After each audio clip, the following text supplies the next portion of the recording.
Hi everyone, welcome to my YouTube channel, Geet Teeny Talent channel. So today I am going to explain the topmost contents in each unit in physics subject. So coming to unit 1, that is the combination of interference, diffraction and polarization. So you have to focus the important concepts in interference and diffraction. So coming to interference, so what is the definition of interference?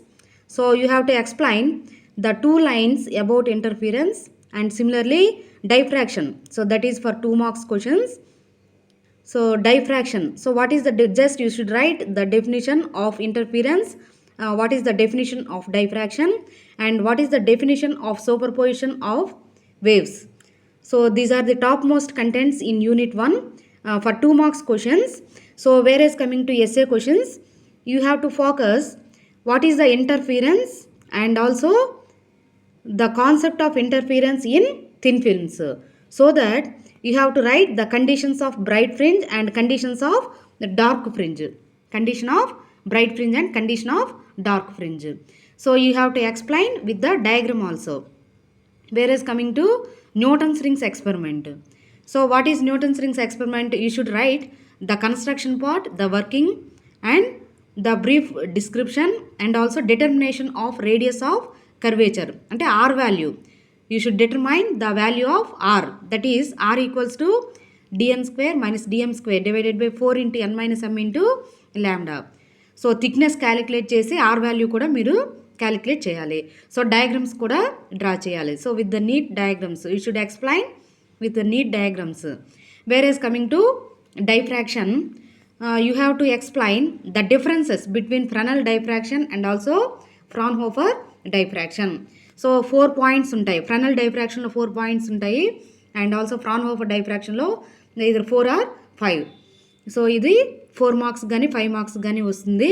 So whereas coming to Fraunhofer diffraction due to single slit experiment, అంటే diagram draw చేసుకుని మీరు I value intensity మీరు calculate చేయాలి. Whereas coming to double slit experiment, in the same way you have to explain double slit experiment and also diffraction grating.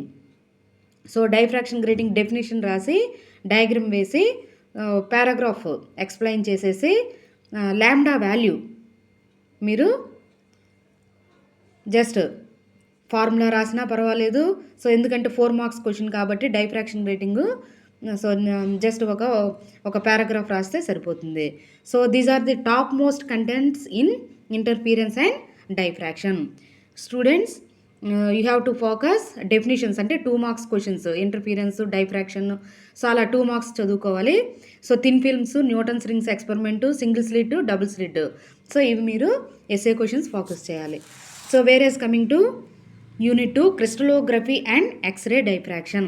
So క్రిస్టలోగ్రఫీలో so 2 marks questions చూడండి. Space lattice, basis, unit cell and lattice parameters, ఇవి 2 marks questions.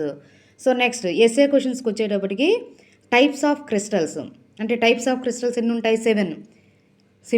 Cubic, tetragonal, orthorhombic, monoclinic, triclinic, rhombohedral and hexagonal.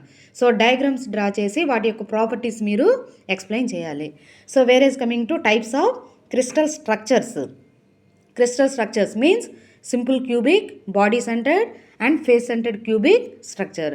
So ఈ విధంగా మీరు తీసుకొని so వాటి యొక్క atomic radius, coordination number, packing fraction, so ఈ విధంగా మీరు డెఫినేషన్స్ రాసి సో దాని యొక్క డెరివేషన్ ఒక 2-3 స్టెప్స్ ఉంటాయి అవి. సో అవి అలా రాసుకుంటూ మీరు ఎస్ఏ క్వశ్చన్ కవర్ చేయాలి.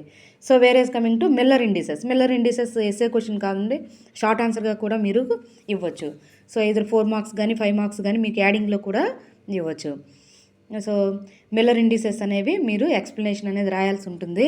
So whereas coming to interplanar distance, అంటే డి వాల్యూ క్యాలిక్యులేట్ చేయాలి. సో ఏంటి formula? D equals to a/√h² + k² + l² ఉంది కదా. సో ఆ ఈక్వేషన్ మీరు డెరివేషన్ డయాగ్రామ్ వేసుకొని డి వాల్యూ డెరైవ్ చేయాలి. సో ఇవి క్రిస్టలోగ్రఫీలో వచ్చే క్వశ్చన్స్, అంటే top most questions. Whereas coming to x ray diffraction. So X ray డైఫ్రాక్షన్లో మీరు చదువుకోవాల్సినవి బ్రాగ్స్ లా కంపల్సరీగా చదవాలి అండ్ మెథడ్స్ ఉన్నాయి, క్రిస్టల్ స్ట్రక్చర్ మెథడ్స్ ఉన్నాయి కదండి, Laue method and powder diffraction method. So ఈ రెండు కూడా మీరు చదువుకోవాలి. సో క్రిస్టలోగ్రఫీ బాగా చదివినా సరిపోతుంది, లేదు అంటే సో క్రిస్టలోగ్రఫీ అయినా సరే మీరు బాగా చదువుకోవచ్చు, లేదా ఎక్స్రే డైఫ్రాక్షన్ కూడా మీరు బాగా చదువుకోవచ్చు. సో క్రిస్టలోగ్రఫీలో అయితే space lattice, basis, unit cell, lattice parameters ఇవి 2 marks. Types of 7 crystals SA. So next వచ్చేటప్పటికి క్రిస్టల్ స్ట్రక్చర్స్ కూడా ఎస్ఏ క్వశ్చన్ అండి. ఇంకా Miller indices, interplanar distance, so యాడింగ్లో మీకు ఇవ్వచ్చు. So this is from crystallography. So whereas coming to x ray diffraction, Bragg's law definition, అంటే Bragg's X-ray spectrometer కూడా అడిగే ఛాన్సెస్ ఉన్నాయి, సో దట్ మీరు రాసుకోవచ్చు. బట్ ఇవి కంపల్సరీగా crystal structure methods, Laue method and powder diffraction method. So crystallography అయినా సరే చదువుకోవచ్చు, లేదా ఎక్స్రే డైఫ్రాక్షన్ అయినా సరే మీరు కంప్లీట్గా చదువుకోవాలి. వేరేస్ కమింగ్ టు యూనిట్ 3, ఎందుకంటే చాయిస్ ఉంటుంది కాబట్టి ఏదో ఒకటి మీరు సెలెక్ట్ చేసుకుని చదువుకోవచ్చు. So whereas coming to unit 3. Unit 3 is a combination of dielectric materials and magnetic materials. Dielectric materials and magnetic materials. So first మనం డైఎలక్ట్రిక్ మెటీరియల్స్ చూద్దాం. సో డైఎలక్ట్రిక్స్ అంటే ఏంటో చదవండి. నెక్స్ట్ డైఎలక్ట్రిక్ కాన్స్టెంట్ ఏంటిది? Dielectric constant definition, formula. Next polarisation definitions చదువుకోవాలి, formula ఉంటే formula కూడా చదువుకోవాలి. నెక్స్ట్ పాలరైజబిలిటీ. సో ఈ విధంగా మీరు డెఫినిషన్స్ కవర్ చేసుకోండి. డెఫినిషన్స్ అంటే ఏంటి? 2 మార్క్స్, 2 మార్క్స్వి కవర్ చేసుకోవాలి, అంటే కంపల్సరీ క్వశ్చన్స్. ఇంకా నెక్స్ట్ టైప్స్ ఆఫ్ పాలరైజేషన్, ఇది SA question. Types of polarization electronic, ionic, orientational and space charge. So ఇవి మీరు డయాగ్రామ్స్ డ్రా చేసుకొని ఫార్ములాస్ రాసుకొని పారాగ్రాఫ్ వైజ్గా రాసుకోండి. Next internal fields in solids, అంటే లారెంజ్ ఇంటర్నల్ ఫీల్డ్ అని కూడా మనకి అడగొచ్చు. సో ఎలా అయినా సరే సో క్వశ్చన్ ఈ విధంగానే ఉంటుంది. Internal fields in solids or Lorentz internal field. Next Clausius Mosotti relation. Clausius Mosotti relation ఇది డెరివేషన్ మీరు చేయాలి. సో ఇంతవరకు కూడా ఇవి డైఎలక్ట్రిక్ మెటీరియల్స్. అంటే ఇందులో ప్రిస్క్రైబ్డ్ క్వశ్చన్స్ వచ్చి టైప్స్ ఆఫ్ పాలరైజేషన్ కంపల్సరీగా చదవాలి మీరు, లారెంజ్ ఇంటర్నల్ ఫీల్డ్ చదవాలి, క్లాసియస్ మొసెట్టి రిలేషన్, ఈ 3 కంపల్సరీగా మీరు చదువుకోవాలి. ఇక్కడ డెఫినేషన్స్ నార్మల్గా మీరు ఒక 1 అవర్ చదువుకున్నా సరిపోతుంది. Whereas coming to magnetic materials. Similarly definition చదువుకోవాలి. మ్యాగ్నెటిక్ మెటీరియల్, మ్యాగ్నటైజేషన్, ససెప్టిబిలిటీ, ఈ విధంగా చిన్న చిన్నవి, పెర్మియాబిలిటీ, ఈ విధంగా మీకు చిన్న చిన్న డెఫినేషన్స్ అంటే 2 మార్క్స్వి చదువుకోవాలి, ఫార్ములా కూడా రాయాలి. Next types of magnetic materials. So types of magnetic materials diamagnetic, paramagnetic, ferro, anti ferro and ferri magnetic materials, అవి కూడా మీరు చదువుకోవాలి. నెక్స్ట్ అంటే ఇది SA question. Types of magnetic materials అనేవి SA question. Next hysteresis curve, adding ఇవ్వచ్చు. Next soft and hard magnetic materials, అంటే ఇవి యాడింగ్ ఇవ్వచ్చు. So hysteresis, soft and hard యాడింగ్లో ఇవ్వచ్చు. టైప్స్ ఆఫ్ మ్యాగ్నెటిక్ మెటీరియల్స్ అనేది కంప్లీట్గా 10 మార్క్స్కి ఇచ్చినా సరే ఇవ్వచ్చు. సో మీ ఇష్టం. సో డైఎలక్ట్రిక్స్ కావాలంటే డైరెక్ట్స్ చదువుకోండి, లేదా మ్యాగ్నెటిక్ మెటీరియల్స్ కావాలంటే మ్యాగ్నెటిక్ మెటీరియల్స్, ఏది విడిచిపెట్టకుండా కంప్లీట్గా చదువుకోవాలి. So whereas coming to unit 4. Unit 4 ఏంటిది? Quantum mechanics. Unit 4 is quantum mechanics. So first definitions చూడండి. Heisenberg's uncertainty principle, Heisenberg uncertainty principle, dual nature of matter waves, ఇవి 2 మార్క్స్. డి బ్రోగ్లీస్ హైపోథసిస్, ఇది adding question. Heisenberg 2 marks, dual nature 2 marks. And also physical significance కూడా చదువుకోవాలి.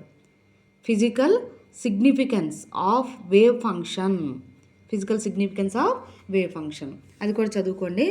Next de Broglie's hypothesis adding question. Next SA questions ఇంకా కంపల్సరీగా మీరు చదువుకోవాలి. Schrodinger's time dependent wave equation and time independent wave equation, కంపల్సరీగా time dependent అయినా అడగొచ్చు, లేదా టైం ఇండిపెండెంట్ అయినా సరే అడగొచ్చు. ఇంకా ఎనదర్ ఆప్షన్ ఏంటి? Particle in a one dimensional potential box, లేదా 1D ఎలా అడగొచ్చు? 1D పొటెన్షియల్ బాక్స్ అలా కూడా అడగచ్చు. సో ఇవి మీ క్వాంటమ్ మెకానిక్స్. ఇందులో మీకు చాయిస్ లేదు, అన్నీ చదువుకోవాల్సిందే. ఈ క్వశ్చన్స్ అన్నీ కూడా మీరు చదువుకోవాలి. So whereas coming to unit 5 semi conductors. First definition, semi conductor అంటే ఏంటో చదవండి. జస్ట్ 2 మార్క్స్ కాబట్టి డెఫినేషన్ రాస్తే సరిపోతుంది.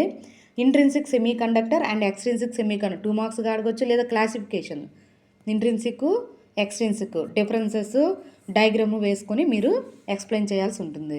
Next drift and diffusion current, ఇది కూడా యాడింగ్ క్వశ్చన్, లేదా డైరెక్ట్గా ఎస్ఏ కూడా ఇవ్వచ్చు. Hall effect SA question. Direct and indirect band gap of semiconductors, ఇది యాడింగ్ క్వశ్చన్. సో ఇందులో చూడండి ఇవి కంపల్సరీ, ఇందులో కూడా మీకు చాయిస్ లేదు. యూనిట్ 4లో చాయిస్ లేదు, యూనిట్ 5లో కూడా మీకు చాయిస్ లేదు, బట్ యూనిట్ 3లో చాయిస్ ఉంది. డైఎలక్ట్రిక్స్ అయినా చదవచ్చు, లేదా మ్యాగ్నెటిక్ మెటీరియల్స్ అయినా సరే కంప్లీట్గా చదువుకోవాలి. నెక్స్ట్ యూనిట్ 2లో కూడా ఆప్షన్ ఉంది. క్రిస్టలోగ్రఫీ కంప్లీట్గా చదవచ్చు, లేదా ఎక్స్రే డైఫ్రాక్షన్ కంప్లీట్గా మీరు చదువుకోవచ్చు. యూనిట్ 1లో కూడా మనం ఆల్రెడీ చెప్పాను కదా, ఇంటర్ఫీరెన్స్ డైఫ్రాక్షన్ కంప్లీట్గా ఇవన్నీ కూడా చదివేసుకోండి. So my dear students, wish you all the best.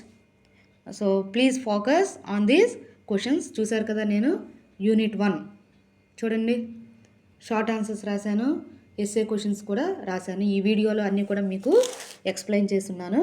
Next unit 2 crystallography and x ray diffraction, crystallography and x ray diffraction. Next unit 3 dielectric materials and magnetic materials. చూసారు కదా, షార్ట్ ఆన్సర్స్ అంటే 2 marks. SS మనకి direct question అయినా అడగచ్చు, లేదా adding question అయినా సరే మీకు అడగచ్చు. సో ఇది యూనిట్ 4 క్వాంటమ్ మెకానిక్స్.